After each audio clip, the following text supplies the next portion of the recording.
আমাদের মধ্যে কোনো গুপ্ত বাহিনীর কোনো লোক থাকতে পারবেন না।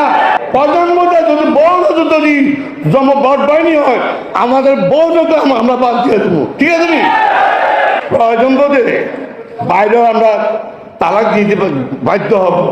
এরা পাকিস্তানের দোষক, এই দোষককে আমাদেরকে প্রতিহত করতে হবে। আমরা বুঝতে পারি নাই আমাদের সাথে গুপ্ত বাহিনী আছে, এই গুপ্ত বাহিনী একদিন আমাদেরকে সফল মারবে, এটা আমরা বুঝতে পারি নাই। তাই আজকে সজাগ থাকতে হবে, রাজনীতিতে সজাগ থাকতে হবে এই গুপ্ত বাহিনীর বিরুদ্ধে। আচ্ছা, আমি বুঝলাম না, গুপ্ত বাহিনী আপনাদের নভেম্বরের গুপ্ত বাহিনী তখন এই জামাত ইসলামের লাভ জুড়ে কিনবে, তাহলে নিশ্চয়ই এদের ভিতরে শতানি আছে, এরাই গুপ্ত বাহিনী আমার মনে হয়।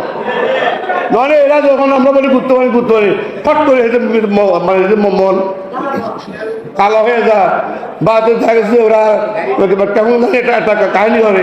এটা আমার গ্রামের হাবিব চৌধুরী একটা ভিডিও দেখাইছে, দেখেন তারা মানুষকে ইসলাম বলে অথচ তাদের কার্যকরটা দেখেন। একটু আগে একটু দোতলা দাঁড়াইয়া ওই যে শফিকুর রহমান বাড়ির থেকে গোস্ত একটুকু খালি করে পাবলিকের লাই মেলা মারে।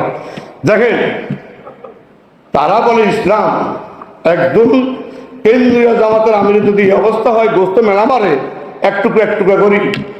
আজকে অনেক কিছু আমরা দেখতে পাচ্ছি যে আসলে এরা আমাদের সাথে ঠিক কথা আগে যাচ্ছে, ওরা গুপ্ত হিসাবে কাজ করছে আমাদের সাথে, কিন্তু এরা পাকিস্তানের দোষক, এই দোষককে আমাদেরকে প্রতিহত করতে হবে।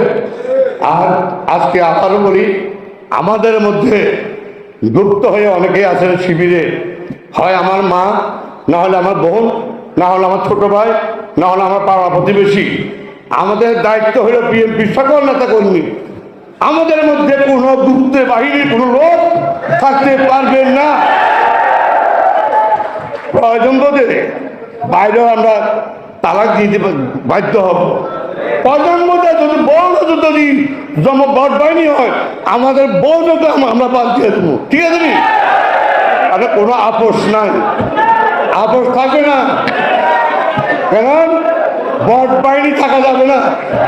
মানদারিতে বট বাহিনী রেগিং করতেছে, লক্ষ্যরা কিছু নেতা বট বাহিনী, খাওয়াতে গেলে বট বাহিনী করলে আবার শিবিররা লাভ দিয়ে উঠে, মানে কি একটা আশ্চর্য ব্যাপার।